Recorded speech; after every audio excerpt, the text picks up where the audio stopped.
Eto nga palang ganap na to ay nung Sabado pa. May aatinan nga kaming dibo ngayon. Pinamimake-upan ko nga dito sa panganay ko itong isang kapatid niya at ito nga ay sasayaw mamaya. At ako naman ay naglagay lang ng konting blush on at lip tint dahil di naman talaga ako marunong mag-makeup. Para naman hindi tayo mukhang maputla.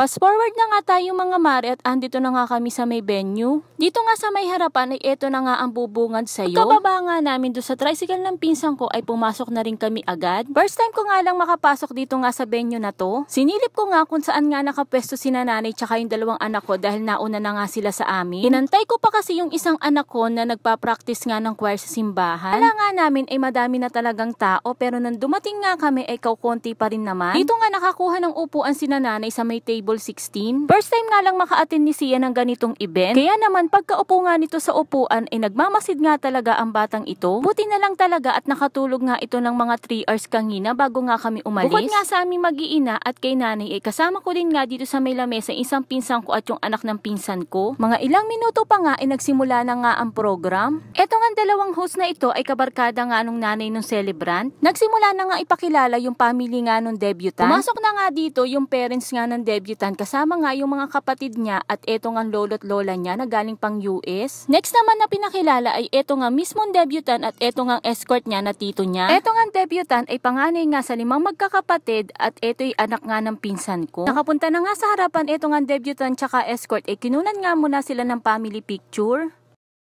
Sinimulan na nga ang program sa 18 Roses at eto nga yung tatay ng debutant. At habang tinatawag nga yung 18 Roses ay tinitingnan ko nga itong si Sia at baka naman inaantok na o kaya inaiinip na. At eto naman yung panganay at pangatlong anak ko. Eto naman yung pinsan ko at yung anak ng isang pinsan ko. At eto naman si nanay na kalapit ko. Natutuwa nga ako at nasa mood pa nga ito nga si Sia at tingnan nyo naman at nagpapakyut pa nga talaga sa camera. After nga nung 18 Roses ay eto namang 18 Wishes ang tinawag.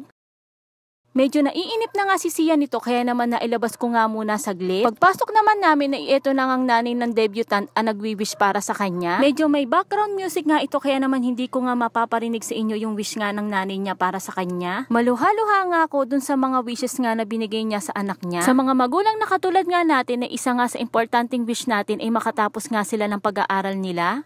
Natapos na nga tawagin lahat ang 18 wishes kaya naman pagkatapos nun ay pinicturan na silang lahat. Pagkatapos nga nun ay nag-announce na nga yung mga host na bago nga pumila dito ay tatawagin muna per table at magpapapicture muna sa debutant. Medyo mahaba nga yung pila at nakakuha na nga rin kami ng pagkain at bumalik na nga rin kami sa lamesa namin at eto nga yung mga pagkain na naibigay sa amin. At habang kumakain nga kami ay nagpalabas nga dito sa malaking screen ng photoshoot nga nitong debutant. Sa pagkakaalam ko nga ay DIY nga lang ang ginawa nila dito at nagtulong-tulong lang silang magpipinsan. Pero sa totoo lang ay napakaganda talaga ng kinalabasan nitong ang photoshoot ng batang ito. Hanggang dito na lang muna, may part 2 pa ito. Bye!